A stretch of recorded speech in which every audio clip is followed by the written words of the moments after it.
귀한 찬양 감사합니다.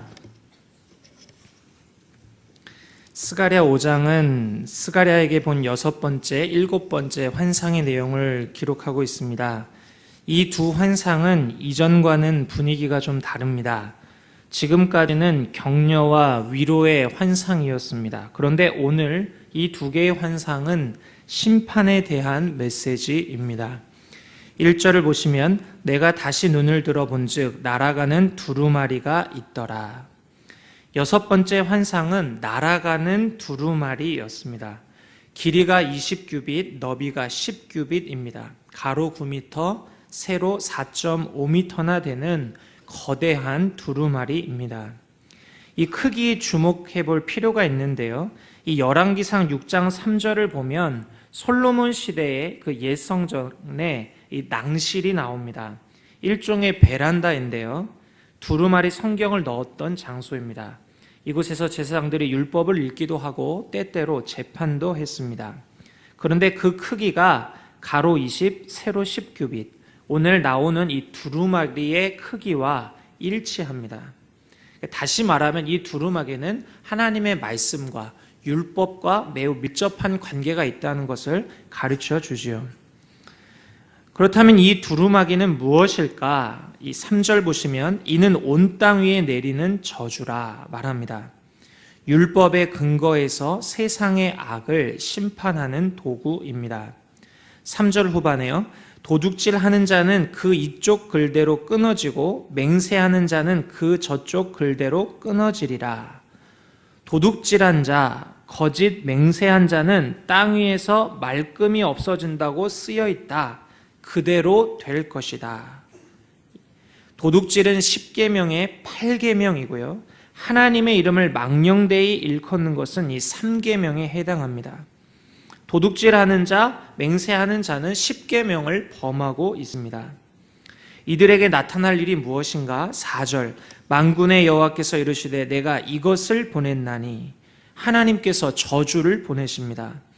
도둑의 집에도 들어가며 내 이름을 가리켜 망령되이 맹세하는 자의 집에 들어가겠다. 도둑질을 하고 거짓 맹세한 후에 숨어있던 집을 찾아내겠다. 은신처까지 내가 들어가겠다 말씀합니다.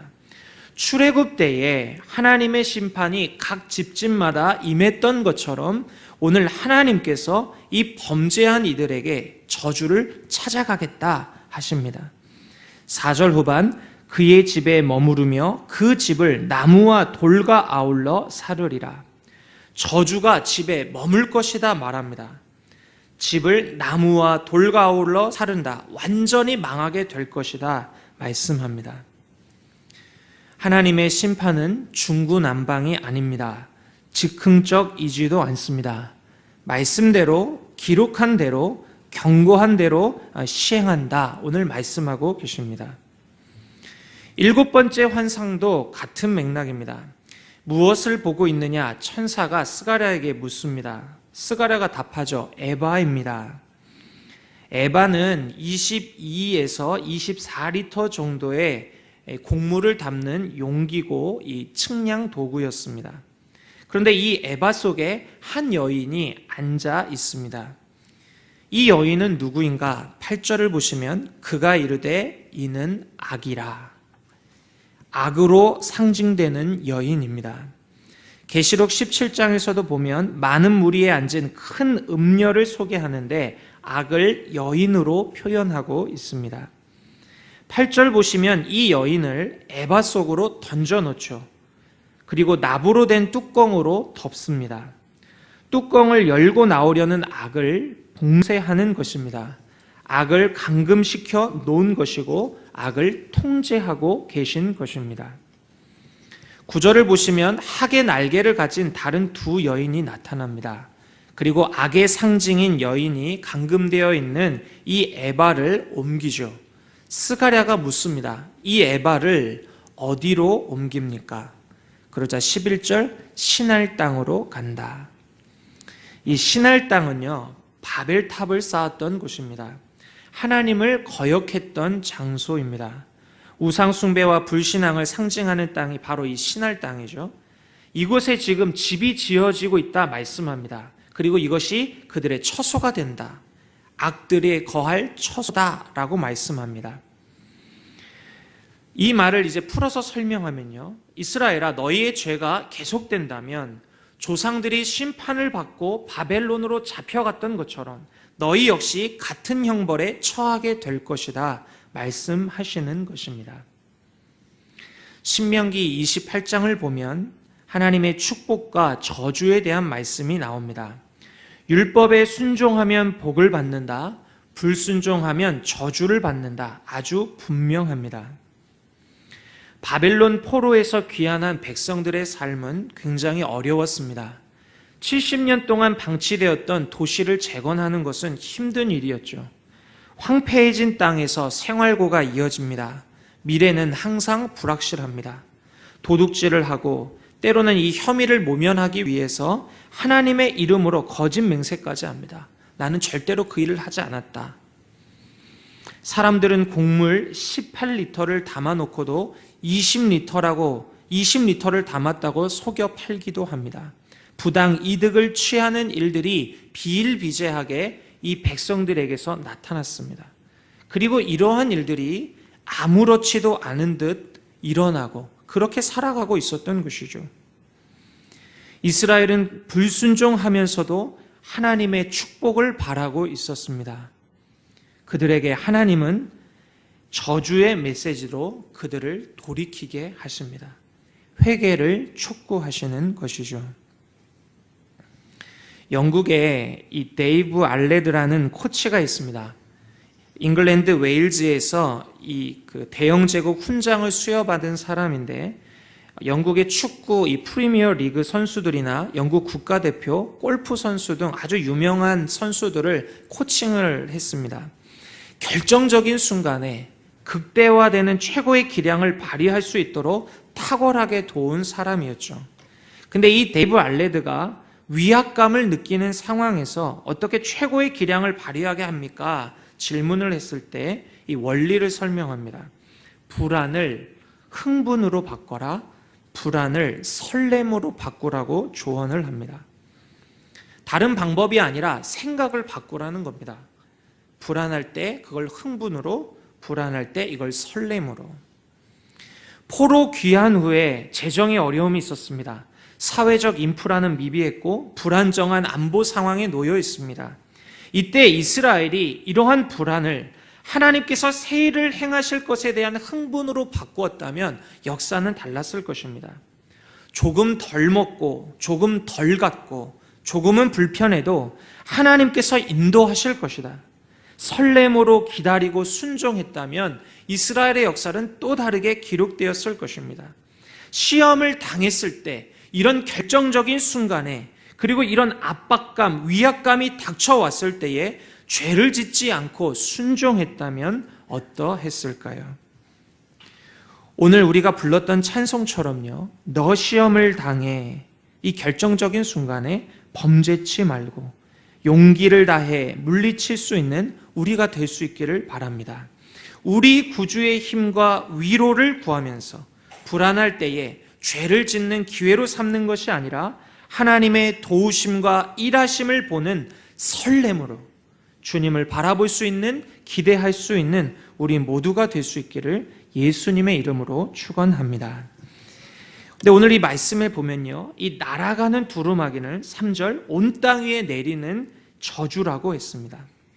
다시 말하면 두루마리 아래는 율법 아래에 있는 세상을 말합니다. 율법은 한 가지만 어겨도 죄를 범한 것입니다. 도적질만 해도 그에 맞는 벌을 받습니다. 거짓 맹세만 해도 심판을 받습니다.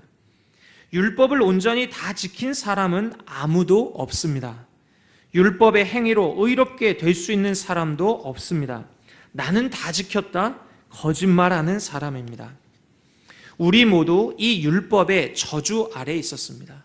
오늘 이 온 세상 아래에 있는 저주라, 이 땅에 있는 모든 것들이 율법 아래, 율법의 저주 아래에 있었다는 것입니다. 아무런 소망이 없었습니다. 이때에 우리가 복음을 듣게 되었죠. 율법이 우리를 복음, 예수 그리스도께로 인도했습니다. 갈라디아서 3장 13절과 14절을 보면요, 그리스도께서 우리를 위하여 저주를 받은 바 되사 율법의 저주에서 우리를 속량하셨으니 기록된 바 나무에 달린 자마다 저주 아래에 있는 자라 하였습니다. 이는 그리스도 예수 안에서 아브라함의 복이 이방인에게 미치게 하고 또 우리로 하여금 믿음으로 말미암아 성령의 약속을 받게 하려 함이라. 아멘. 예수 그리스도께서 율법의 저주에서 우리를 자유하게 하셨습니다. 영생의 복, 부활의 복, 하나님 나라의 복을 우리에게 허락하셨습니다. 이제 예수 그리스도를 구주로 영접한 사람들은 이 율법의 저주 아래에 있는 것이 아닙니다. 하나님의 은혜 아래에 있는 것입니다. 주님의 은혜를 누리며 그 안에서 살아가는 것입니다. 날아다니는 두루마리, 애박 속 여인 환상, 예수님의 십자가의 메시지는 분명합니다. 하나님은 죄를 미워하신다. 그리고 죄를 심판하신다. 하나님의 사랑은 무조건적입니다. 하지만 무분별하지 않습니다. 악을 묵인하지도 않고 죄를 방치하지도 않습니다. 악을 제거하시는 것이 하나님의 사랑입니다. 부흥이라는 말, 우리가 아주 익숙한 말이죠. 그런데 부흥에 대해 그릇된 인식이 많이 있습니다. 부흥하면 교회 성장, 그리고 아주 열정적인 집회, 힘찬 박수 소리, 방언의 체험, 병고침 등을 사람들은 생각합니다. 부흥의 순간에 이러한 현상들이 나타날 수 있습니다. 하지만 이것만으로 부흥을 판단하는 것은 옳지 않습니다. 한국 교회의 지성인들이 부흥에 대해서 깊은 거부감을 갖는 것도 바로 이 때문입니다. 부흥이란 말은 성경에서 소생, 다시 살림이라는 말로 사용됩니다. 죽은 자와 같이 무기력한 하나님의 백성들을 새롭게 살리시는 일이 부흥입니다. 부흥이 일어나면 도둑질하던 길에서 돌이키게 됩니다. 하나님의 이름을 걸고 거짓말하던 삶을 뉘우칩니다. 저울을 바르게 하고 정직하게 행하며 살아갑니다. 부흥의 추구는 거룩의 추구요, 부흥은 거룩의 영광이요, 부흥의 결과는 거룩한 삶입니다. 율법의 저주 아래에서 하나님의 은혜 아래로 우리를 옮겨주신 주님, 오늘 하루도 우리 안에 이런 부흥의 역사를 일으키시기를 원합니다.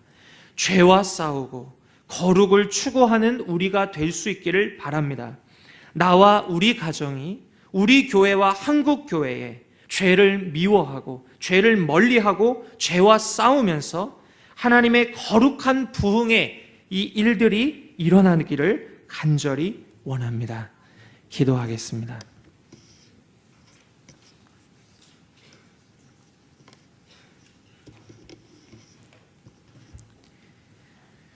하나님 아버지, 우리 삶의 결정적인 순간, 위기의 순간, 위압감을 느낄 때에 하나님 범죄하지 않고 하나님께서 행하실 일을 기대하고 설레이는 마음으로 하나님 바라볼 수 있는 우리가 될 수 있도록 도와주옵소서. 하나님께서 죄를 미워하시고 하나님 죄를 심판하실진데 우리가 죄 가운데서 하나님의 축복을 바라지 않고 우리의 길을 돌이킬 수 있도록 성령님 우리를 주장하여 주옵소서. 이 새벽에도 기쁨으로 하나님 앞에 찬양으로 영광 돌린 우리 권사님들을 기억해 주셔서 권사님들을 통해 거룩한 하나님의 영광을 나타내 주시고 많은 무리들이 권사님의 길을 따라가면서 하나님 앞에 영광 돌릴 수 있도록 인도하옵소서. 예수님의 이름으로 기도하옵나이다. 아멘. 지금은 우리 주 예수 그리스도의 은혜와 하나님의 사랑과 성령님의 교통하심이 오늘도 주의 은혜를 힘입어 주의 은혜 아래에서 죄와 싸우며 거룩을 추구하며 하나님의 길을, 예수 그리스도의 길을 따라 살아가기 원하는 사랑하는 모든 성도들 위해 지금으로부터 영원토록 함께 하시기를 간절히 축원하옵나이다. 아멘.